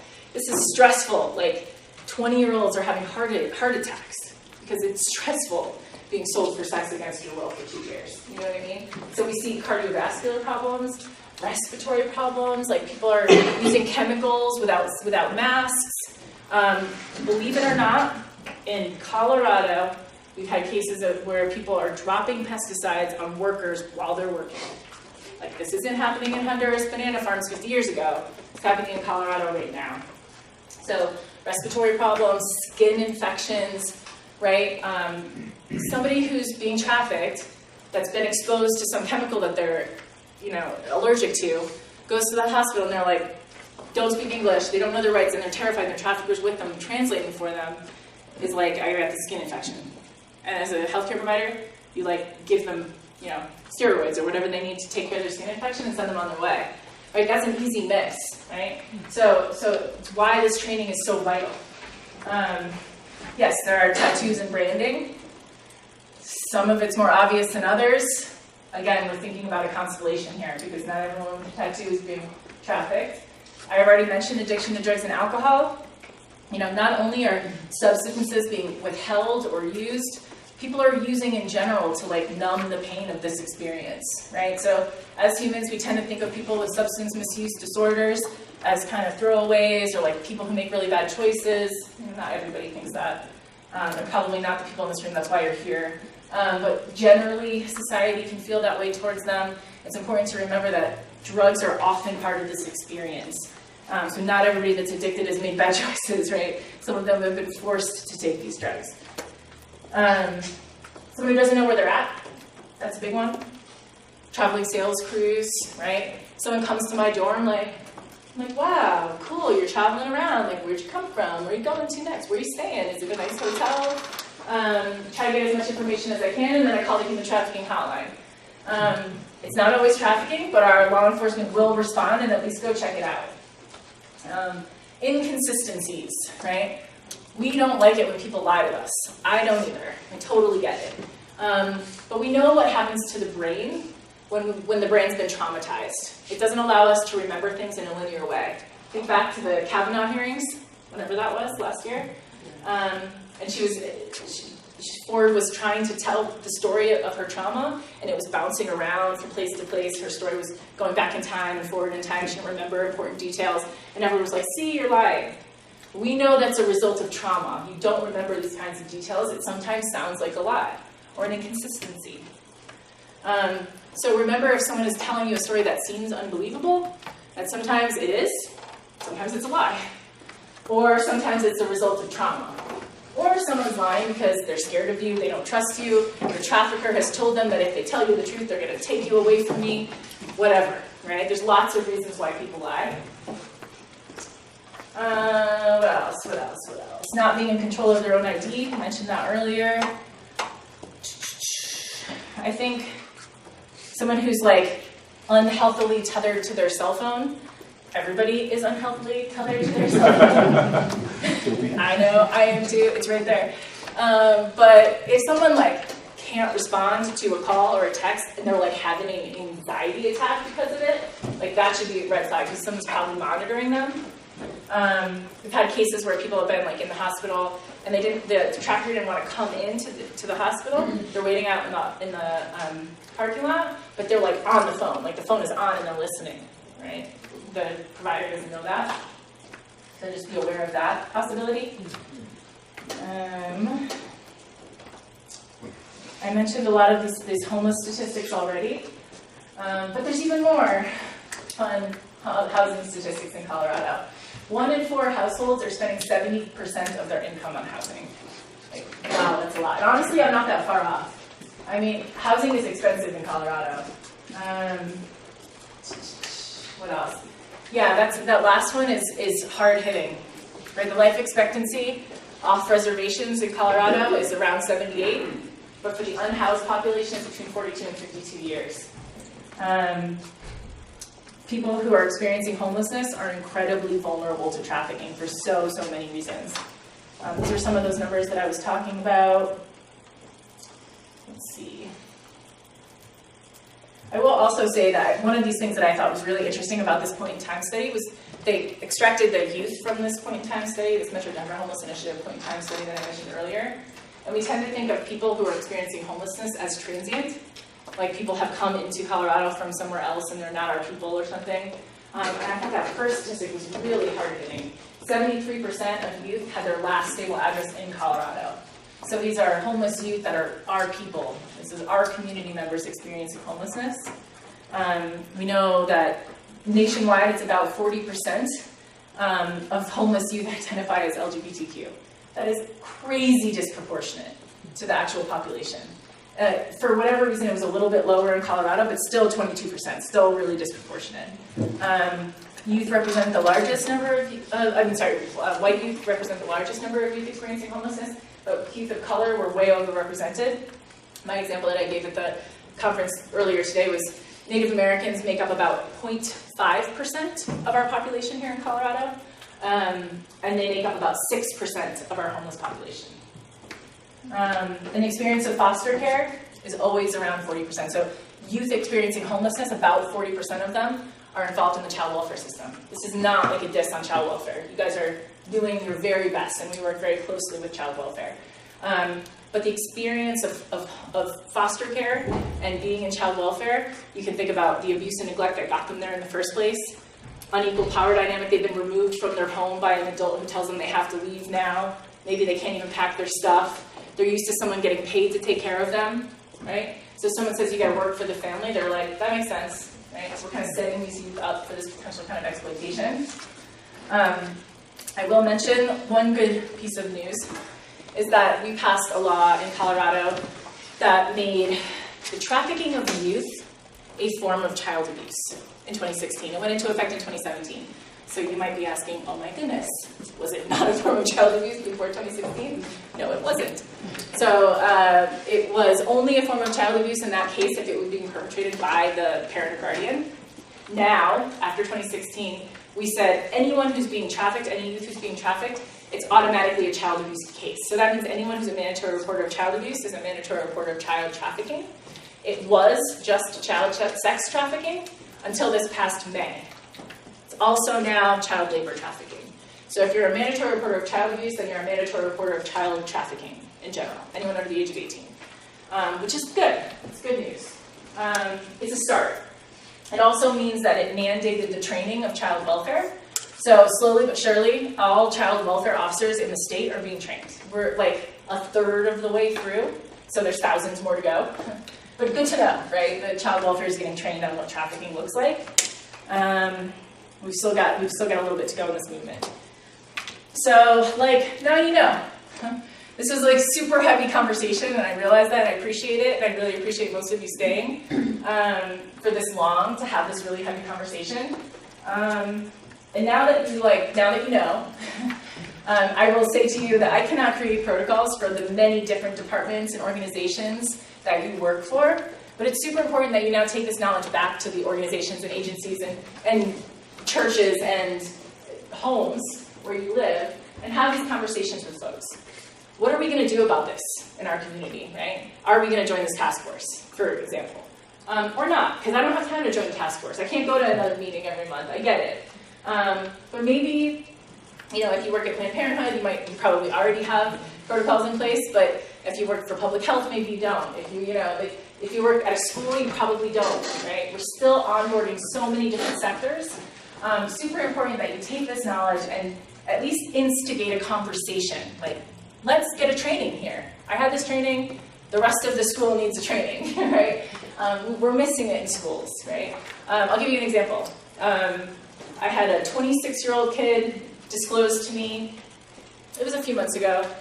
She was in a training. She's now out of her trafficking situation. She's got a college degree. She's working for a nonprofit, and I did a human trafficking training at her nonprofit. And afterwards, she came up and told me that she had never identified as a victim before, but this was her experience. She was trafficked from 13 to 19 by a pimp right up the street, right under her parents' nose. They weren't the greatest parents, from what I understand. But she was living at home and going to school. She was falling asleep in school. She was getting in fights in school. She was getting suspended for it, eventually expelled. Nobody asked why. Why are you so tired? Right? Just bad kid, gets in fights, expelled. Everybody missed it. And she's like, how do I want to right this wrong. What do I need to do? So she's really leading the charge in Aurora to try to get these trainings into schools. It's super important that we get it into all the schools. And if you want help with that, we've got a few people that are doing this pretty well. There's a task force in Buena Vista. It's called BV Hope, Buena Vista Hope. And they did a really good job of letting people know about this need. And now it's mandated that all middle and high schools get human trafficking training for all the kids and for all the teachers, just in Buena Vista. But it took this really just amazing community to make that happen. It wasn't like us. It wasn't mandated by anyone. It was them saying, no, this is important. We need to make this happen in our community. Why not elementary? I'm just curious. Why just middle school and high school? I think they want to be in elementary, but the elementary leadership is sex, no. Yeah, there's it's I mean, I get it, this is heavy stuff. And of course, we're not talking about, it's not like I get up here and talk to 12-year-olds like I'm talking to you guys, right? That would be terrifying. It's obviously modeled for youth, but still, I get it, it's a little touchy, so that's why. They're working on it in Salida right now, so that same task force. So they're doing what they can. They're just a bunch of really cool community members. The leader of that task force is a veterinarian. She doesn't work in human trafficking. She does that on her spare time. I'm not suggesting, I'm not trying to guilt everybody into this. I don't realize that not everybody has time to start a task force, okay? But maybe having conversations with the folks that you work with about getting some information out, potentially setting up some protocols. You've got about 4 pages of recommended protocol development stuff in your documents there. And these are some of the things that should be in those protocols is what I have up on the screen. I told you that I would tell you more about the hotline, and after I tell you more about the hotline, I will stop talking. I have cards in English and Spanish here, and also flyers that you can put up, in bathrooms or in your offices, depending on where you work and what's appropriate. So we run the statewide human trafficking hotline. It is a tip and referral hotline. So in other words, we aren't trained social workers. We're not offering crisis services on the phone. If someone calls in crisis, we can offer them services, referrals, but if they're just calling to talk, then we would refer them to a counselor. So we get calls from about 1/3 survivors, about 1/3 service providers, which includes healthcare and law enforcement, and about 1/3 from kind of concerned community member Joe at the grocery store who sees something sketchy in the parking lot. So our calls from survivors vary. From crisis services, actually, let me just say before I continue, take out your phones and put these numbers in it now. Do it. The calls that come from survivors vary from anything from, like, I have literally just run away from my pimp, I'm barefoot in the street, I need help, to I just realized I was trafficked 10 years ago, and I'm wondering what resources are out there to support my mental health, for example, right? So they're not all crisis calls, but we can handle all of that. Like, we can get you a ride and a place to stay, an emergency shelter, and then a case manager to come meet you there, and then get you on a list for long-term housing needs, get you some food, get you some clothes, you know, the crisis stuff. Sometimes people are calling in a slightly better place, and they want like a group of survivors to have like a group conversation with, like a support group. Mental health is a big one. Often legal needs. Sometimes people don't want to report to law enforcement, but they do need legal help. They need to divorce their trafficker. They need to get an ID. They need to get a record expunged or sealed. They need to get custody of their kids. So those kinds of legal needs, we've got free services for all of this stuff that's mostly federally funded to support these kinds of needs. This is kind of a long list of what those needs look like, but I mentioned like our most pressing ones or our most common ones. But we've got everything from job skills training, got a mentorship program at now I think 7 different community colleges. We've graduated 70 survivors of trafficking through those programs. We've got 2 tattoo artists that will remove trafficking tattoos for free. Right? There's 309 resources right now on this resource directory. They're all over the state. I mean, they are admittedly concentrated in the population centers, right? I can't just like create resources in Cortez. Unfortunately, I'd love to. We need more funding. But we can connect you to them. There's several statewide organizations. Colorado Legal Services has 14 locations in the state. They offer free legal resources to victims of trafficking. Free. All victims, right? That's just one example. So there's a lot of statewide organizations. There's COVA, Colorado Organization for Victim Assistance. They offer free case management for anyone who's experienced trafficking statewide. So when we don't have resources here, there are statewide resources to go to. And law enforcement. So when you do call in a tip, or when a survivor does want to report, I mentioned mandatory reporting for youth. We are mandatory reporters for youth, and we disclose that as quickly as we can so that we're not like fooling anybody into telling us something they don't want to tell us. But with adults, we don't automatically report to law enforcement. Think about it similar to domestic violence. It's not always safe for somebody to report. People aren't always ready to report.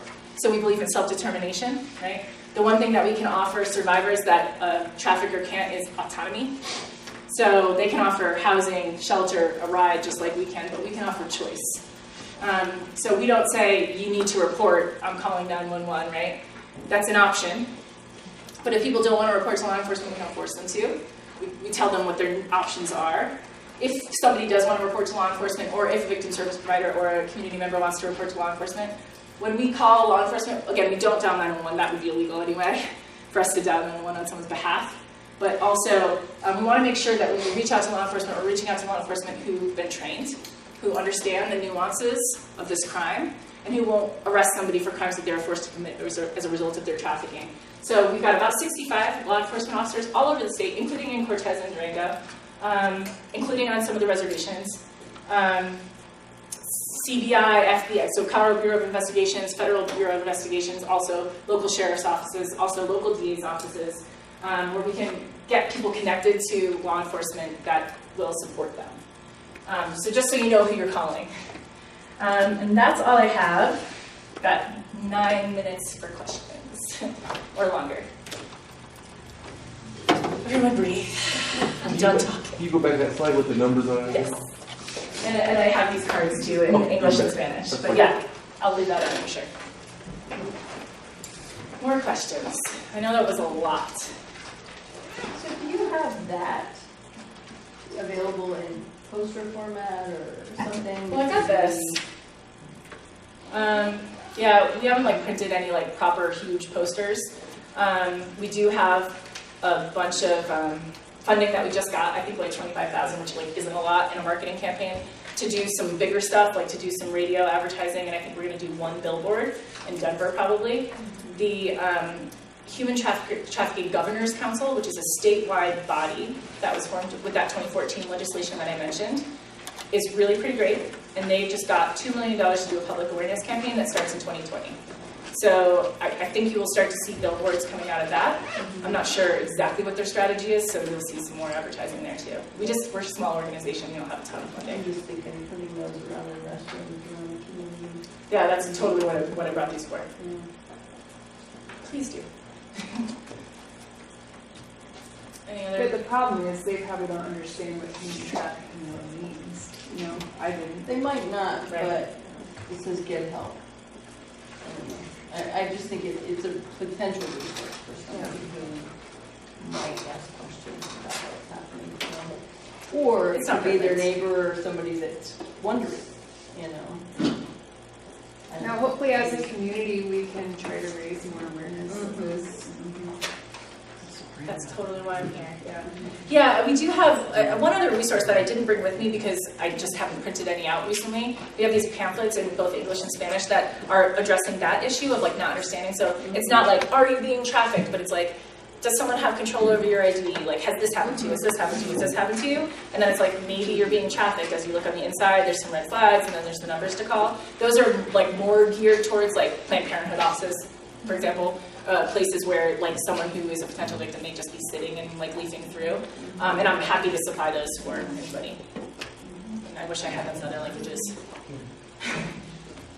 And these numbers aren't only for someone that's potentially been trafficked, but even us, if we have questions or we need to know are these sources something, we're welcome to talk. Totally. Yeah, and even just, I mean, it's 24/7. And so the people that answer these calls are people just like you, honestly. We've got a ton of nurses. It's all volunteer. Like it's staffed, like our staff runs it, but then the people who are answering phone are volunteers. They go through 50 hours of training, plus 12 hours of continuing education throughout the year. They're mandatory reporters. They have certain mandated responsibilities, but they're awesome. They're experts. So like just asking questions. Like I saw this thing. It's kind of sketchy. I don't know if it's really trafficking. I just want to talk about it. What do we do? Yeah, totally. Or, you know, like I have a client or a friend or like a friend's kid who I think might be vulnerable to this or might be making, you know, sketchy decisions online or something. You know, how do I have those conversations? Like the law enforcement officers that we talk to are and victim advocates who work for law enforcement are pretty amazing. And they have a ton of tools for like having those, like tools for having conversations with youth or having inappropriate conversations online, like exactly that. That I can like forward out to people if you email me. So I'll leave a stack of my cards. I don't remember if I left it out anywhere. I'll get a stack of my cards too. If anyone wants to reach out to me directly, then this is my job full time. So anytime. Yes.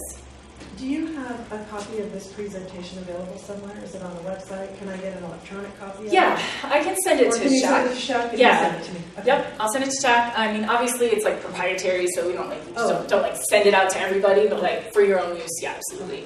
And then, gentlemen here, do you want to talk about what you're going to do with this video that you just created?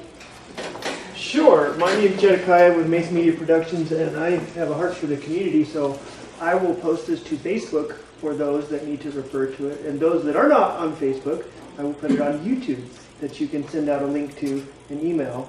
And I'm waiting for her to tell me how long she wants it there, or if I can leave it, or if not. So it'll be there for a time. I have to ask my executive director. Yeah. Do you need to ask your executive director before he puts it there? You can put it there for now. I Okay. might have to tell you to take it down. Okay. But Facebook for sure. I'm not sure about YouTube. Yeah. What title will it be on? Human trafficking.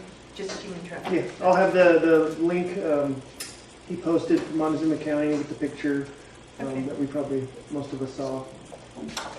This video thing is new for me too. Yeah. So I have various people doing different kinds of code enforcement throughout the county. If they're driving around looking to enforce other codes, what else would you suggest they keep an eye out for? Great, yeah, great question. I've had calls from health inspectors in restaurants that called and said something is going on in this restaurant. People aren't leaving, there seem to be people living in the back, there's children back there during school hours, those kinds of things. We've got really cool laws passed in Aurora. I realize it's just like one part, you know, there's quite a lot of people that live in Aurora, that they've changed their, I want to get this right. So it's building inspector codes and licensing laws for massage parlors in particular. They're investigating massage parlors to make sure that they're up to code and finding that many of them are not. And so they're closing them down based on violating these kinds of codes and not based on the fact that they're selling sex or maybe forcing people to sell sex out of them. The problem with that is that it's only in Aurora, and so we're seeing those same massage parlors just pop back up in Denver. So it's not a solve, but it's a start. So you can work, and I can put you in touch with the guy in Aurora if you want to have conversations like in this county with him, because I obviously don't know enough about those codes to give you advice on that.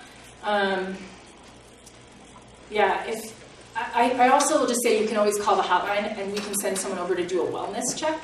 They'll show up in plain clothes, have a conversation with the proprietor. It doesn't always mean that something, some big case is going to come out of it. You can just kind of send someone over there and be like, something sketchy's happening there. Like, I don't know what's going on. And our law enforcement might say, we know, and we're on it. We're doing an investigation. And so, please hold. We'll get there in the next couple months while we do our investigation. Or they'll say, thank you, we'll look into it. And sometimes just those small tips, will, add to an investigation for sure. So it's worth just calling in. I hope that helped answer that question. What about, a follow-up question, what about inspections out in the county, we're inspecting land for other purposes, a septic permit, setbacks, driveway permit, noxious weeds, what would you suggest that they be looking for? So agricultural lands? Yeah, any land in the county, Okay. but it could be ag. Yeah, okay, great. People who seem to be living in squalid conditions. I mean, we're talking about our fellow humans, right? If it looks like somewhere that you wouldn't want your kids living in, then call it in. Right? If it's not good enough for us to live there, it's not good enough for anybody, right? Because we're all humans. So I guess, yeah. I personally just, I'm weirdly friendly. I talk to everyone, and I speak Spanish. So I just start talking to people, and if they seem scared to talk to me, or their eyes go down and they defer to someone else, I consider that a red flag. Why won't they talk to me about their experience? Landscapers. I recently, my friend had a house built, and I was just kind of hanging out there, making sure everyone was cool. But I don't know, again, just talking to people and making sure that they know that you're a human and that you care can be a really life changer for some. You can bring awareness materials. I want to give you a better answer for that, but in the end, it's probably going to take self-disclosure. Unless it's really egregious. I mean, unless somebody's locked up somewhere physically, it's really good. But if you see that 9-foot chain link fence around the house, that was a real thing. Call that in. That is not normal, right? But mostly people have to ask for help, and that is part of what makes this so super challenging. So it's I think the best advice I can give us all as humans is just make eye contact more. Talk to our fellow humans and make sure they're doing okay, and make sure they'll look at you and make sure they know that other humans care. And if you can get a number out to them. Oh, you know what else? Here we go. Colorado Legal Services and Rocky Mountain Immigrant Advocacy Network are two statewide organizations that receive federal funding to support victims of trafficking statewide. And they will they'll drop by farms and do presentations. So if you just kind of sniff something, metaphorically speaking, and you're I don't really think it's right, but I don't have proof of anything, you can let us know the actual location of said farm or place where a lot of immigrants work, at a meat packing plant or something, and we can send someone in to do a Know Your Rights presentation. And they usually let them in. Yes? Pretty heavy stuff, but I want to talk to my kids about this. I want to talk to the kids, the youth, the church about this. Is there a curriculum or a website or something like that kind of geared towards this, but good for their level? But not scare the crap out of everyone? Yeah. I Empathize. It's literally the letter I and the word empathize. Google it. They've got a really cool program for I think it starts at 5th grade, and then they've got a 5th grade, a 7th grade, a 9th grade, an 11th grade program, something like that. It's pretty cool. And it's not just trafficking. It's talking about kind of exploitation at a broader level. It's pretty cool. Yeah. Well, thank you so much for spending 2 hours with me. I'll put some of my cards out. Take any of this material that you want. And thank you for being here and caring.